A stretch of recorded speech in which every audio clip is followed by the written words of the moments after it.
साथीहरू, मैले आज एउटा औषधि बनाउँदैछु है, ध्यान दिएर हेर्नु है।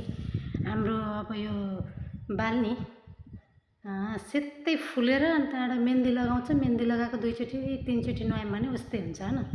मेरो छोरी हेर्नु यहाँ 12 वर्षकी भइन है, यहाँ हेर्नु न, यहाँ बाल सेतै छ कि यस्तो छ कि पुरै जरैबाट फुलेको कि हेर्नु त यस्तो भयो है। अब यो औषधिले कतिको काम गर्छ है, यो औषधिको नाम पनि भन्दैछु है। यो निमपत्ता है, यो कढीपत्ता, निमपत्ता, कढीपत्ता अनि प्याज, यसलाई काटेर मसिनो बनाउने। अनि यो मेथी दाना है, मैले बिहानै उठ्ने बित्तिकै भिजाएको।